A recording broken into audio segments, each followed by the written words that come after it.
So this is the formation of a tornado. We take it for granted that we have a radar system. Okay, we just turn on the TV. We can go to our mobile phones. We can see this literally anywhere. Look at this. This is the formation of a hurricane. Okay? We have come to expect as a society that we will be given forewarning, that we will be able to take that into account in our daily lives to protect our family, to protect our friends, protect our property. Right? You expect to get a warning if we have a tornado in this city, for instance. Okay? But what we've seen here in the last, I'd say about 25 years, is we've been hit with a number of surprises in infectious disease that are remarkably similar to what we saw in the early 20th century. We keep getting surprised. Ebola was the most recent surprise, a rather ugly surprise that I was involved with on our end. But I say, I think we can fix this. So we have a National Infectious Disease Forecast Center. It is what I was invited to this state to bring the operational footprint of. We do have a National Weather Service for infectious disease. We've actually had it for quite some time. Regrettably, it's taken us some time to go fully public with it. But what you're seeing right here are the actual advisories. Actual advisories for Salmonella, a disease that produces about 1 million cases a year, 19,000 hospitalizations, and about 380 fatalities every year. Not as bad as influenza, necessarily, but it dominates the media, right? So right now, we've seen reports of cucumbers being a threat, right? We've had a few fatalities related to that, okay?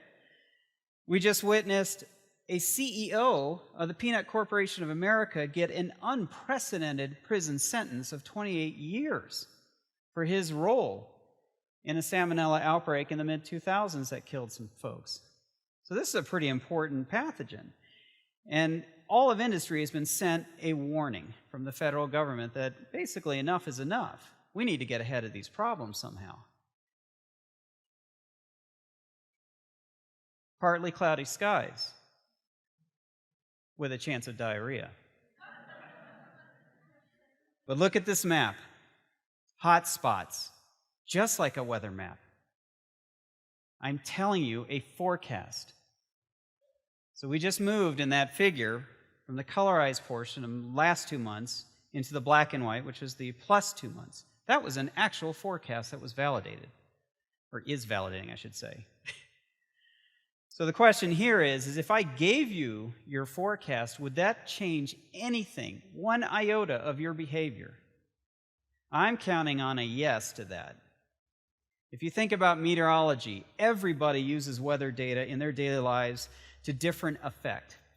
An entire national population is using that data to some degree. If you think about it, it's almost innocuous. You don't even think about it. And yet it has altered our entire society, the use of meteorological data. Guess what, folks?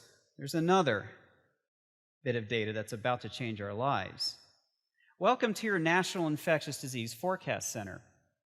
Partly cloudy skies with a chance of chicken pox. Woohoo! There goes forecast mode here in black and white. With a chance of an ulcer, syphilis. Notice that the southeast of the U.S.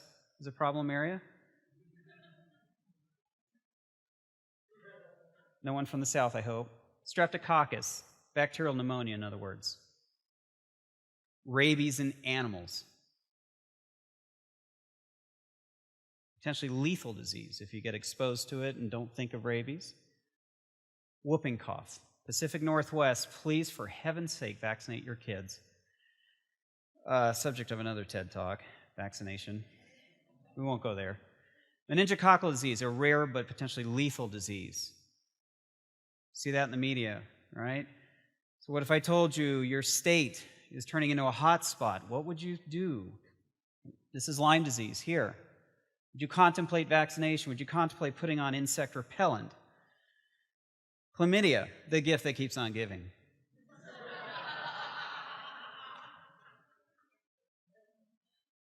Well, doing what I do, I have to come up with jokes because it's quite depressing, actually, at times. So we say, fine, I start to release these forecasts for literally any disease you can imagine now, what would you do differently? Would you think twice about eating that raw cookie dough? I got to tell you, that's a problem for me because I'm not going to lie. I love chocolate. It's sad. Would you think twice about letting your child play with that stray cat if we give you a forecast for rabies? Would you think twice about your stance on vaccination? Compelling questions, huh? Let's keep going. Let me give you the world. Japan, Taiwan, Singapore. These are real forecasts. South Korea, Hong Kong, Germany, France, England, Australia, Brazil. These were all different diseases. Everything from tick-borne encephalitis to scrub typhus to cholera to tuberculosis to AIDS. You don't believe me? That is the forecast right now standing for Japan and their diagnoses for AIDS. And yes, we can forecast those diagnoses. It's heady stuff to think about what would you do with this kind of information. How about drug resistance? This is drug-resistant Enterobacter for Japan. We forecast this down to the prefecture level. In fact, we have forecasts for 70 diseases down to the prefecture level. Japan, if you are listening, I will tell you, you have a national forecast center. I apologize for the late notice. I'm notifying you of this right now. Your hospital. So there's an interesting phenomenon here in the United States and really elsewhere is sort of the question of who owns the data? It's a big question. It's kind of stinky too. Because electronic medical records, the vendors that have those systems, the hospitals, the lab systems, all of our data is hoovered up into these systems. And the question is who owns that data? I'm asking because I can turn a hospital into a forecast station that can help you. MRSA, ear infections. I'll just let this keep scrolling. You can read these diagnoses. Some of them you may not understand. The point is I can take a hospital in 2 hours flat, give you 200 forecasts for 200 diseases that may have infectious disease etiologies behind them. RSV. So how many folks here are parents? Had a toddler with RSV? Anybody? It's a scary disease, isn't it? Appendicitis, herpes, pericarditis, inflammation of the heart lining. I mean, we can just go on and on and on and on. I can't do this if I don't get access to the data. So you take a hospital, you start producing these forecasts. One of the things we learned pretty quickly, and by the way, this is infant, children, and adults going from left to right. One of the things we were able to learn fairly quickly is that the point of reassurance to an anxious parent is incredibly powerful.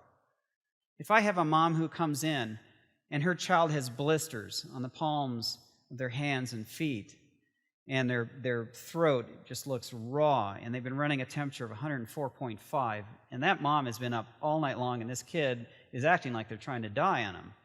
And I can say, no. This is consistent with hand-foot-mouth disease, typically caused by Coxsackie virus. It's a mild disease. They will recover. No, we don't have a vaccine. And by the way, this was forecasted. This is utterly routine. Sometimes not, but most of the time, yes. So the power to reassure people that these are routine diseases and this is part of our biorhythm in the community is so powerful and avoids so much unnecessary cost and expense of the anxious well coming into our clinic. It's worthwhile. But let's talk about another problem. I've investigated some of the world's largest bioweapon attacks, some of which are not public knowledge. I have been on the front line to provide warning of pandemics, lab accidents, been involved in investigations of the warning failures related to SARS and MERS. I've been involved in some pretty darn scary things in my time, right there in real time. And I'm often asked, what is the number one threat that scares you the most, Jim? Is it Ebola? Is it SARS? Another SARS, maybe? Is it the nanobots? Apparently there are nanobots out there, too. I could go on and on and on about what could be out there. But no. This is actually a display of data right here under our very feet in this county from one of the hospitals who courageously, I should say, gave us access to their antibiograms.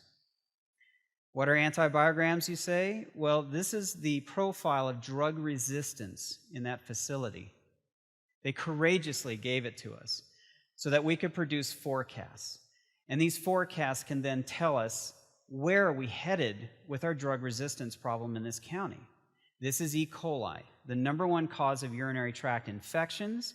We go through $8 billion every 6 years in this state alone, hospitalizing folks due to urinary tract infections. This is the number one drug prescribed for UTIs, urinary tract infections, in the emergency department at this facility. It is known as Cipro. We lost the ability to use Cipro in 2005. So I ask the audience, what in heaven's name are we doing continuing to prescribe this? The answer is simple. If you do not measure it, how can you manage it? This is the only system in the world. It's based here in Reno. It's cloud-based, fully automated, and it can take a hospital and forecast its drug resistance profile in 32 seconds flat. So what would you do with a forecast? It's a question. And I can guarantee you that the answer that comes from that question is different if I'm talking to a physician, hospital administrator, a school nurse, a mom, a dad, an airline pilot, a stewardess. If you really go far outward in your thought process and think of how many different ways this could begin to influence behavior, you can't get your head around it. I've been doing this 20 years. I still haven't got my head around it. It's Delta Flight 191.